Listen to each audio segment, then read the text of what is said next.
Hello दोस्तों, क्या हाल है। तारीख आज 14 मई, दिन संडे रविवार, हिंदी तिथि 10वीं। और आइए बात करते हैं आज के मुख्य समाचार में देश भर की तमाम बड़ी खबरों पर नजर डालते हैं। देखिए, एक तो चुनाव परिणाम आ चुके हैं, आपको पता होगा। और कल कर्नाटक में कांग्रेस की बड़े भारी मतों से जीत हुई। कांग्रेस ने 134 सीटों पर जीत हासिल की। बहुमत से भी ज्यादा सीटें हासिल की कांग्रेस ने, जबकि बहुमत के लिए सिर्फ 113 सीटें ही चाहिए होती है। तो कर्नाटक चुनाव में कांग्रेस की इस जीत पर देश के प्रधानमंत्री नरेंद्र मोदी ने भी कांग्रेस को बधाई दी और कहा कि लोगों की आकांक्षाओं को पूरा करने के लिए मेरी शुभकामनाएं। तो इस तरह से कर्नाटक में अब पूर्ण बहुमत से कांग्रेस अपनी सरकार बनाने जा रही है। जीत के बाद राहुल गांधी बोले कि 5 वादे पहले कैबिनेट की बैठक में पूरे करेंगे। खड़गे बोले कि दक्षिण भारत अब भाजपा मुक्त हुआ। और दोस्तों, बीजेपी की इस बड़ी भारी हार के बाद सोशल मीडिया पर कई तरह के मीम्स भी बनाए गए। द कर्नाटक स्टोरी, इसे बैन करो, ये क्लाइमेक्स नहीं चाहिए। काफी मजाक उड़ाया गया सोशल मीडिया पर कल से ही चुनाव परिणाम के बाद से। आपको बता दूं, कर्नाटक में बीजेपी को सिर्फ 65 सीटें मिली हैं, जेडीएस को 19 सीटें मिली, 4 अन्य पार्टियों के खातों में गई। टोटल 224 सीटों में से कांग्रेस को 136 सीटें मिली। मतगणना के दौरान एक लास्ट सीट पर भी कांग्रेस आगे चल रही थी, तो उसमें भी फाइनली जीत गई। तो कहीं ना कहीं देखा जाए दोस्तों, तो कांग्रेस के लिए भारत जोड़ो यात्रा का भी अच्छा असर देखने को मिला। और इस चुनाव से ही कांग्रेस ने अपने डूबते राजनीतिक करियर में एक बड़ी शानदार वापसी की है। वैसे पिछले 12 महीनों में 2 से बढ़कर कांग्रेस 4 राज्यों में फैल गई वापस। ये देख सकते हैं अभी हमारे भारत के वो 4 राज्य कौन कौन से जहां कांग्रेस सत्ता में है: हिमाचल प्रदेश, राजस्थान, छत्तीसगढ़ और कर्नाटक। हालांकि कल जो उत्तर प्रदेश के निकाय चुनाव के नतीजे आए, उसमें बीजेपी ने शानदार जीत हासिल की है। यूपी में बीजेपी का ट्रिपल इंजन बन चुका है, क्योंकि नगर निगम की सभी मेयर सीटों पर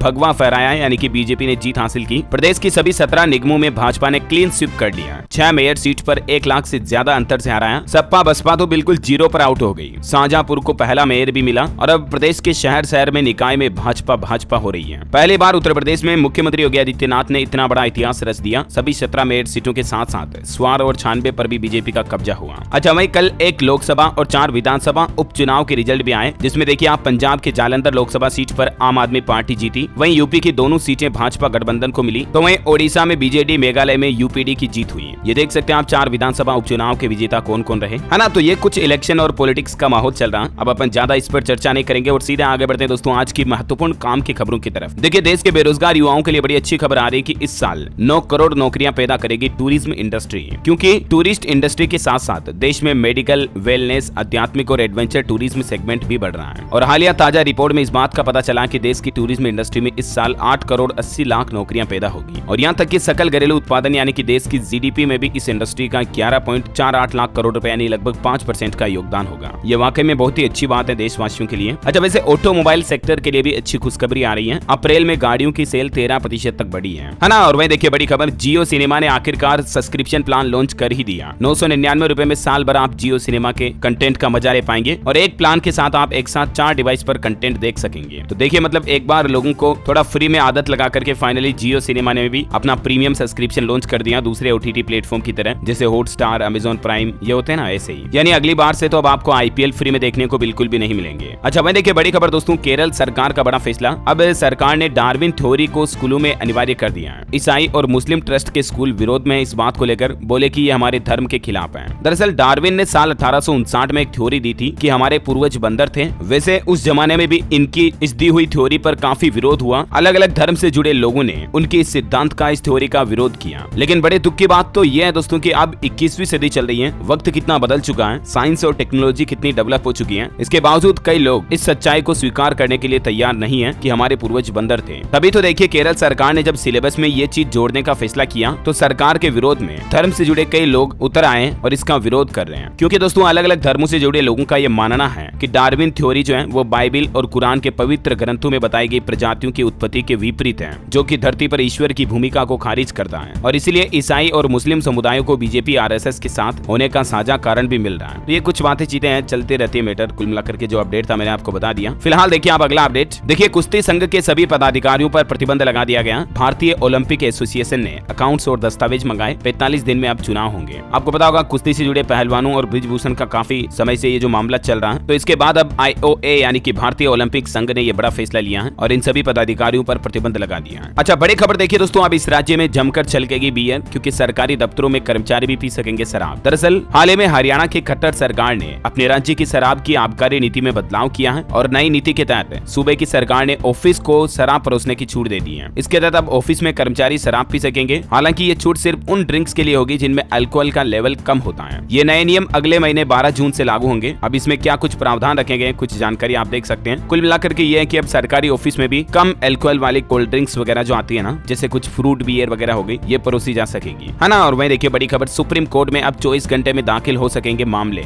ई फाइलिंग 2.0 सेवा शुरू होने जा रही है। दरअसल सुप्रीम कोर्ट के मुख्य न्यायाधीश DY चंद्रचूड़ ने वकीलों से कहा कि अब इलेक्ट्रॉनिक रूप से मामले दायर करने की सुविधा को 24 घंटे उपलब्ध कराया जाएगा। उन्होंने शीर्ष न्यायालय परिसर में ई सेवा केंद्र का उद्घाटन भी किया। तो कहने का मतलब यही है, अब सुप्रीम कोर्ट में कोई भी याचिका लगानी हो या कोई भी केस दर्ज कराना हो, आसान होगा, है ना। चलिए बड़ी खबर देखिए, जम्मू कश्मीर में भारत और पाकिस्तान बॉर्डर पर बन रही 42 पुलिस चौकियां, ड्रोन, ड्रग्स तस्करी और घुसपैठ को रोकने में मदद मिलेगी। इसके लिए 600 भर्तियां भी निकाली जाएगी, जो कि अग्निवीर के जरिए रिक्रूटमेंट की जाएगी। वैसे श्रीनगर में G20 की तैयारियां भी तेज हो चुकी हैं। शेर ए कश्मीर इंटरनेशनल कॉन्फ्रेंस सेंटर में इसका आयोजन होगा। क्षेत्र में पर्यटन को बढ़ावा मिलने की उम्मीद है। इससे आपको बता दूं, जम्मू कश्मीर की राजधानी श्रीनगर में 22 से 24 मई तक G20 सम्मेलन का आयोजन होने जा रहा है और इसमें देश विदेश के कई सारे बड़ी बड़ी हस्तियां शामिल होंगी। इसकी सुरक्षा में मरीन और एनएसजी कमांडो भी लगाए गए हैं। अच्छा, बैंकिंग न्यूज से खबर है दोस्तों, इस सरकारी बैंक ने FD पर ब्याज दरें बढ़ा दी है। अब आपको अधिकतम 7.5% से भी ज्यादा इंटरेस्ट मिलेगा। दरअसल बैंक ऑफ बड़ौदा की तरफ से FD की इंटरेस्ट रेट में बढ़ोतरी की गई है। और दोस्तों बेसिकली इस बढ़ोतरी के बाद अलग अलग टाइम पीरियड के अकॉर्डिंग आपको FD पर कितना ब्याज मिलेगा बैंक ऑफ बड़ौदा यानी BOB में, इसकी जानकारी थोड़ा सा आप वीडियो को पॉज करके देख सकते हैं स्क्रीन पर, है ना। वही देखिए बड़ी खबर, केरल स्टोरी की दुनिया भर में हो रही धूम, क्योंकि अमेरिका कनाडा में भी 200 सिनेमाघरों में इस फिल्म को रिलीज किया गया, है ना। और वही देखिए बड़ी खबर, कार्यस्थल पर यौन उत्पीड़न से महिलाओं की सुरक्षा अधिनियम की स्थिति चिंताजनक है। सुप्रीम कोर्ट ने यह कहा है केंद्र सरकार से कि महिलाएं आजकल जहां कहीं भी ऑफिस में जाती है या कार्यस्थल पर जाती है ना, तो उनको काफी इस तरह की घिनौनी हरकतों का सामना करना पड़ता है, जिसके चलते कई महिलाएं तो अपनी नौकरी भी छोड़ देती हैं। तो सुप्रीम कोर्ट ने एक फैसले में कहा कि महिलाओं की सुरक्षा से जुड़े जो कानून है, अधिनियम है, उनमें कई गंभीर खामियां हैं और वो अनिश्चितता पर आधारित हैं और इसीलिए इन चीजों में बदलाव करना होगा महिलाओं को अगर ज्यादा सुरक्षित करना है तो, है ना। वही देखिए बड़ी खबर, होंडा कंपनी ने अपनी एक्टिवा के सभी मॉडल्स की कीमतें बढ़ा दी हैं। सिंपल एक्टिवा की कीमत में 811 की बढ़ोतरी की गई। एक्टिवा 125 के दाम 1177 रुपए तक बढ़ा दिए हैं। अच्छा, एस्ट्रोलॉजी से खबर है दोस्तों, कल 15 मई को एकादशी पर एक बड़ा शुभ योग बन रहा है। 15 मई को चतुर्ग्रही और बुद्धादित्य योग में होगा अपरा एकादशी का व्रत और इस शुभ संयोग से व्रत और पूजा का महत्व और ज्यादा बढ़ जाता है, क्योंकि कल 15 मई को ज्येष्ठ महीने के कृष्ण पक्ष की एकादशी रहेगी और इस मौके पर माताएं बहनें व्रत भी करती है ना। चलिए अगली बड़ी खबर देखिए, राजस्थान में और महंगी हुई बिजली उपभोक्ताओं को बड़ा झटका लगने जाना है। 52 पैसे प्रति यूनिट फ्यूल सरचार्ज देना पड़ेगा, इससे आपका बिल बढ़ जाएगा। जी हाँ दोस्तों, दरअसल राजस्थान की गहलोत सरकार ने फैसला किया है कि अब प्रति यूनिट 52 पैसे फ्यूल सरचार्ज लगाया जाएगा। हालांकि इससे पहले सरकार ने 45 पैसे प्रति यूनिट फ्यूल सरचार्ज तय किया था, लेकिन बाद में इसमें 7 पैसे की और बढ़ोतरी कर दी और अभी आपको 52 पैसे प्रति यूनिट फ्यूल सरचार्ज देना पड़ेगा। हालांकि कृषि उपभोक्ताओं से ये फ्यूल सरचार्ज नहीं वसूला जाएगा, लेकिन घरेलू बिजली उपभोक्ताओं को इससे महंगी बिजली का बड़ा झटका लगने वाला है। वैसे राजस्थान में देखिए सरकार ने कुछ और बड़े फैसले लिए हैं। अब ग्रामीण क्षेत्रों में भी 8 रुपए में मिलेगा भोजन। 32 और ग्रामीण क्षेत्रों में खुलेगी इंदिरा रसोई योजना। 1 करोड़ 20 लाख रुपए मंजूर भी कर दिए इसके लिए। राजस्थान के चूरू जिले में ये इंदिरा रसोई योजना की नई आउटलेट्स और खुलने जा रहे हैं ना। अच्छा, राजस्थान में किसान भाई लोगों ने आंदोलन करने की भी चेतावनी दी है। भारतीय किसान संघ के नेतृत्व में 16 मई को जयपुर में एक साथ किसान भाई लोग सचिवालय का घेराव करेंगे, क्योंकि किसानों की सरकार से कुछ मांगे हैं और इन्हीं को लेकर समस्याओं के समाधान के लिए शहीद स्मारक से रैली के रूप में आकर सचिवालय का घेराव करेंगे किसान भाई लोग। और वहीं देखिए राजस्थान में खाटू श्याम में बनेगा कॉरिडोर। VVIP आम भक्तों के लिए अलग से पथ बनाया जाएगा। जयपुर में इसके लिए बैठक हुई और ये निर्णय लिया गया। पार्किंग से सीधे लखराता ग्राउंड पहुंचेंगे श्रद्धालु। अच्छा, वैसे किसान भाई लोगों के लिए छत्तीसगढ़ राज्य में भी अच्छी खबर आ रही है। प्रदेश के पहले एथेनॉल प्लांट का ट्रायल 21 मई को होगा। 20 जून से इसका उत्पादन भी शुरू हो जाएगा, क्योंकि एथेनॉल उत्पादन के लिए गन्ना की बहुत जरूरत पड़ती है और इसीलिए ये जो छत्तीसगढ़ के कबीरधाम जिले में एथेनॉल प्लांट खुला है, जिससे कि किसान भाई लोगों को बड़ा फायदा होगा, है ना। अच्छा, हरियाणा सरकार की नई पहल देखिए। प्रदेश के सभी जिले पहली बार 153 AC बसों से कनेक्ट होंगे और हरियाणा सरकार का कहना है कि इसके लिए AC बसों की पहली खेप इसी महीने आ जाएगी 25 बसें। अच्छा, रेलवे से बड़ी खबर है, ट्रेनों की स्पीड बढ़ेगी। एक्सप्रेस वे भी अब सुपरफास्ट बनेगी, जिससे कि रेल यात्रियों का समय बचेगा और जल्दी से आप कहीं आ जा पाएंगे। इंडियन रेलवे की तरफ से NWR ने ये नए प्रयोग की शुरुआत कर दी है। कुल मिलाकर के रेलवे अब अपनी स्पीड बढ़ाएगा, है ना। हालांकि इस बदलाव के बाद ट्रेनों के नंबर भी बदल दिए जाएंगे, तो ये रेलवे का नया प्लान है। अच्छा भाई दोस्तों, देखिए दवाइयों को लेकर मोदी सरकार ने बड़ा फैसला लिया कि इन ब्रांडेड दवाइयों की कीमत 50% तक कम हो जाएगी। दरअसल पेटेंट खोने वाली दवाओं की कीमत में आधी कमी आ सकती है। इसके पीछे वजह ये और 1 साल बाद होलसेल प्राइस इंडेक्स में बदलाव के साथ ही MRP भी इन कंपनियों के टेबलेट की बदल जाएगी। कुल मिलाकर के दवाओं की कीमतें कम होगी। इससे एंटीबायोटिक, सीटाग्लिप्टिन समेत कई सारी दवाओं के लिए सरकार ये नए तरीके से रेट तय करने जा रही है ना। अच्छा, टेक्नोलॉजी से देखिए एक अमेजिंग खबर सामने आई है कि गूगल कंपनी ने जो हाल ही में AI बर्ड लॉन्च किया ना, ये निवेशकों को ये भी बता रहा है कि स्टॉक मार्केट में कहां निवेश करना चाहिए। और यहाँ तक कि गूगल बर्ड ने रिलायंस के स्टॉक का टारगेट प्राइस 2800 से 3000 भी बताया है। हालांकि चैट GPT ने स्टॉक मार्केट से जुड़े किसी भी सवाल का जवाब देने से इनकार इनकार कर दिया, यानी कि मना कर दिया, लेकिन गूगल बर्ड इससे भी एडवांस बन गया। अच्छा, वैसे स्टॉक मार्केट की बात हो रही है तो देखिए आप मार्केट से कुछ अपडेट। अडानी ग्रुप कंपनी ने बड़ा फैसला लिया, 2 कंपनियों के शेयर बेच करके जुटाएगा 21,000 करोड़ रुपए। दरअसल अडानी ग्रुप की हाल ही में हिंडनबर्ग की रिपोर्ट आई ना, उसके बाद कई सारी नई रणनीतियां, नई स्ट्रेटेजी बना रहा अडानी ग्रुप, और इसी के तहत निवेशकों से जुटाया जाएगा 21,000 करोड़ रुपए का फंड है। और इसके लिए अडानी ग्रुप अपनी हिस्सेदारी भी बेचेगा कुछ कंपनियों को। खबर है कि टोटल अडानी की 3 कंपनियां 41,000 करोड़ रुपए जुटा सकती हैं। अडानी एंटरप्राइजेज और ट्रांसमिशन के लिए भी 21,000 करोड़ रुपए का फंड जुटाएगी। कंपनियों ने बोर्ड को मंजूरी भी दे दी है। और वैसे दोस्तों मार्केट की बात हो रही है स्टॉक मार्केट की, और अगर आप भी स्टॉक मार्केट में निवेश करते हैं ना, तो यहाँ पर एक सजेशन मैं आपको देना चाहूंगा कि कभी भी मार्केट में निवेश करो तो अलग अलग सेक्टर की जो कंपनियां होती है ना, उनमें आपको निवेश करना चाहिए। ऐसा नहीं कि सिर्फ टेक्नोलॉजी कंपनी में आपने स्टॉक में निवेश कर दिया। कहने का मतलब कि आपका पोर्टफोलियो डाइवर्सिफाई होना चाहिए। जैसे अभी कोरोना काल के दौरान हेल्थ सेक्टर से जुड़ी कंपनियों में काफी बूस्टअप मिला। और दोस्तों ये जरूर ध्यान रखें कि स्टॉक मार्केट में निवेश करते दौरान मार्केट एक्सपर्ट का ये कहना कि ये गलतियां बिल्कुल भी ना करें, वरना आपका पैसा डूब सकता है। 3 टिप्स को जरूर फॉलो करें। मार्केट में गलत अप्रोच आपकी सारी पूंजी डुबो सकता है। सीधे मार्केट में कूदने से पहले आपको पर्याप्त होमवर्क करना जरूरी है, यानी कि आपको अपने लेवल पर रिसर्च करना जरूरी है और खुद को मार्केट का एक्सपर्ट समझने की गलती कभी नहीं करनी चाहिए। मैं आपको आए दिन आपको पता होगा स्टॉक मार्केट से जुड़ी कंपनियों के रिसर्च और एनालिसिस के वीडियो बताता रहता हूँ डीएलएस न्यूज पर। जैसे अभी हाल ही में मैंने आपको एक कंपनी के बारे में बताया था, जेटीएल इंडस्ट्रीज लिमिटेड। इस कंपनी का अभी स्टॉक प्राइस चल रहा 307 रुपए, और एक साल में कंपनी ने ग्राहकों को 4.67% का रिटर्न दिया। इसका मार्केट कैप भी अच्छा 2600 करोड़ रुपए, पीई रेशियो 33.08। और दोस्तों इसके फाइनेंशियल क्वार्टरली आंकड़े भी आप देख सकते हैं। मार्च 2023 में कंपनी का रेवेन्यू 472 करोड़ रुपए रहा, नेट इनकम 36 करोड़ रुपए रही। वैसे ये जेटीएल इंडस्ट्रीज कंपनी जो है ना, ये गैल्वेनाइज्ड पाइप्स, ट्यूब, स्टील से जुड़ी ये चीजें बनाती हैं, जिनका कि आजकल रोड्स, हाईवेज पर क्रैश बैरियर वगैरह के रूप में इस्तेमाल होता है। मेट्रोस, बिल्डिंग कंस्ट्रक्शन वगैरह में भी, इंफ्रास्ट्रक्चर में काफी ज्यादा काम आती है चीजें। और भी आप जेटीएल इंडस्ट्रीज लिमिटेड के बारे में रेवेन्यू, नेट प्रॉफिट के अलग अलग ईयरली डेटा भी आप स्क्रीन पर देख सकते हैं, है ना। तो कहने का मतलब ये है कि किसी भी कंपनी में निवेश करने से पहले उसकी सारी डिटेल रिसर्च एनालिसिस आप अपने लेवल पर जरूर करें। जैसे वो कंपनी करती क्या है, क्या बनाती है, क्या उसके हिस्टोरिकल आंकड़े रहे, जैसे अभी मैंने आपको इसके बारे में रिसर्च बताया। और भी अगर आप जेटीएल इंडस्ट्रीज के कंप्लीट रिसर्च एनालिसिस का वीडियो देखना चाहते हो तो मैंने डीएलएस न्यूज के ऊपर डाल रखा है, उसका लिंक मैं नीचे डाल दूंगा, आप जरूर चेक कर लीजिएगा। हालांकि आपको बता दूं दोस्तों, मेरी तरफ से ये कोई बाइंग रिकमेंडेशन नहीं है, जस्ट फॉर एजुकेशनल, इन्फॉर्मेशनल और एग्जांपल के तौर पर मैंने आपको ये जानकारी दी है ना। अच्छा चलिए अब अपना आज के मौसम समाचार पर नजर डाल लेते हैं फटाफट से। देखिए साइक्लोन मोका से अंडमान निकोबार, पश्चिम बंगाल और उड़ीसा राज्यों में मौसम विभाग ने अलर्ट जारी कर दिया। 175 किलोमीटर प्रति घंटा की रफ्तार से हवाएं चलने की संभावना है। दुनिया के सबसे बड़े रोहिंग्या रिफ्यूजी कैंप को भी इससे खतरा है। और यहाँ तक कि कई दूर के राज्यों में भी इस तूफान का असर देखने को मिल रहा है। राजस्थान में भी कल आंधी चली, तेज बारिश हुई। हालांकि गर्मी काफी ज्यादा बढ़ गई है, पारा 46 डिग्री के करीब पहुंच चुका है। मौसम विभाग का कहना है कि बिहार में भी इस मोचा तूफान का असर दिखेगा। पटना समेत 17 जिलों में बारिश की संभावना है। अगले 48 घंटे स्थिर रहेगा मौसम। हालांकि दोस्तों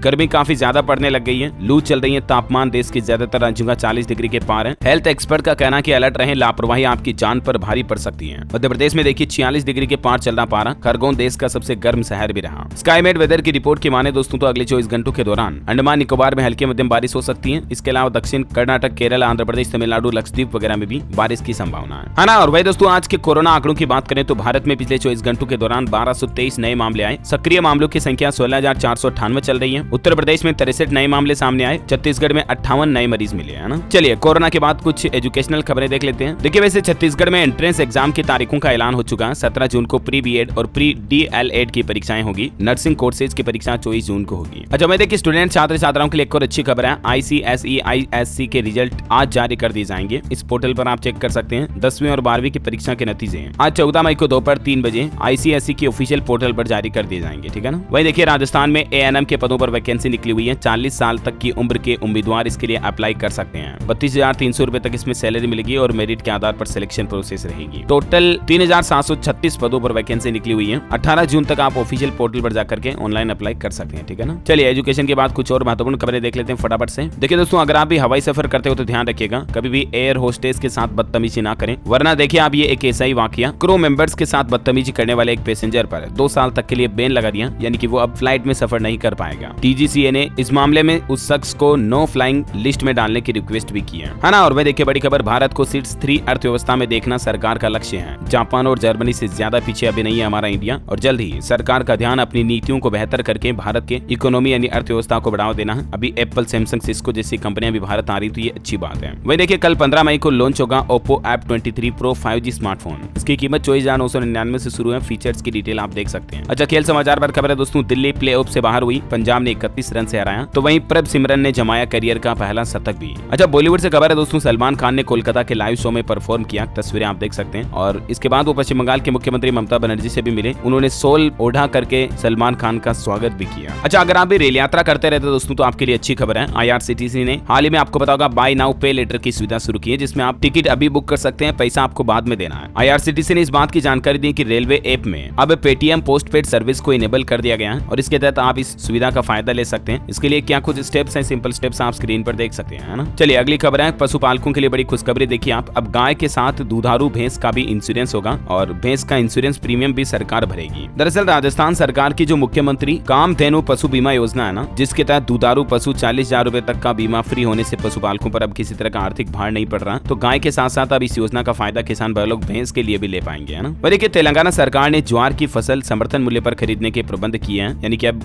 ज्वार को भी MSP पर खरीदा जाएगा तेलंगाना में। अच्छा भाई देखिए बड़ी खबर दोस्तों, सरकार का नया प्लान, कोहिनूर समेत अन्य कलाकृतियों को वापस लाने के लिए अभियान छेड़ेगा भारत। दिल्ली में इस तरह की योजना बनाई जा रही है क्योंकि ये मुद्दा देश के प्रधानमंत्री नरेंद्र मोदी के नेतृत्व वाली सरकार की प्राथमिकताओं में से एक है ना। तो उम्मीद है दोस्तों जल्द ही भारत का कोहिनूर वापस भारत के पास होगा। अच्छा वैसे देखिए किसान भाई लोगों के लिए एक और अच्छी खबर है कि मई महीने में इस तारीख को आएगी 14वीं किस्त PM किसान सम्मान निधि योजना जो है ना, जो किसान भाई लोग इसका बेसब्री से इंतजार कर रहे हैं। तो मीडिया रिपोर्ट्स आ रही है कि 26 से 31 मई के बीच सरकार 14वीं किस्त का पैसा जारी कर सकती है ना। और वह देखिए बड़ी खबर दोस्तों, मणिपुर हिंसा में अभी तक मरने वालों की संख्या 71 पहुंच गई है। यहाँ तक कि जले हुए घरों से सामान लेने गए लोगों पर भी हमला किया गया। 10 आदिवासी विधायकों के अलग शासन की मांग भी है। वैसे आपको बता दूं मणिपुर के इम्फाल में तो इंटरनेट बैन को भी 16 तारीख तक बढ़ा दिया सरकार ने, आसन खतरे का हवाला देते हुए, है ना। अच्छा बड़ी खबर देखिए, उत्तराखंड में प्रदेश में 30 जून के बाद लागू होगा यूनिफॉर्म सिविल कोड। मुख्यमंत्री पुष्कर सिंह धामी सरकार की तरफ से ये बड़ी घोषणा की गई है। वह देखिए हिमाचल प्रदेश के मुख्यमंत्री सुक्खू ने भी हिम परिवार योजना की शुरुआत की है। अब हर परिवार को विशेष पहचान भी मिलेगी। दरअसल इस हिम परिवार योजना के माध्यम से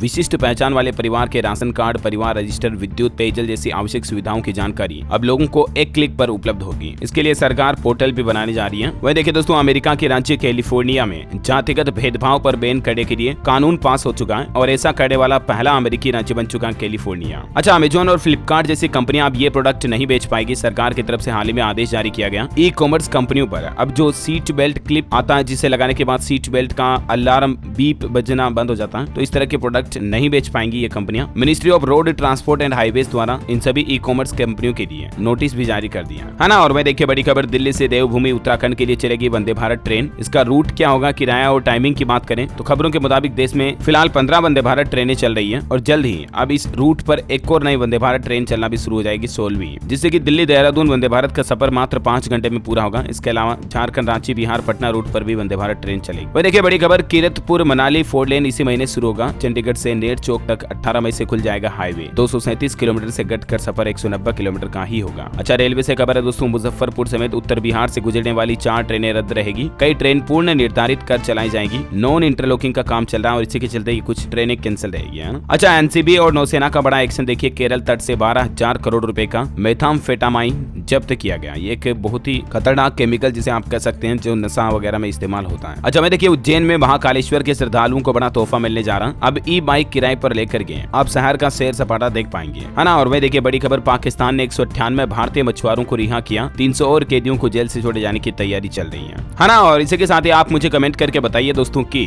डिस्कवरी ऑफ इंडिया नामक पुस्तक किनके द्वारा लिखी गई, किन्होंने लिखी, कमेंट करके बताइए मुझे। आज मैं आपको ऑप्शन भी नहीं देने वाला हूँ, सही जवाब देने वाले लोगों को रैंडमली सेलेक्ट किया जाएगा हमारी DLS न्यूज टीम की तरफ से और आप जीत सकते हैं एक शानदार सरप्राइज गिफ्ट, जो कि गिव अवे के रूप में आप तक पहुंचा दिया जाएगा। और इसी के साथ ही अगर आपको वीडियो अच्छा लगा तो इसे लाइक करना, शेयर भी करना। DLS न्यूज चैनल को सब्सक्राइब करके बेल आइकन जरूर दबा देना ताकि आप ऐसी ही काम की महत्वपूर्ण खबरों से हमेशा अपडेट रह पाएंगे। जय हिंद, जय भारत, वंदे।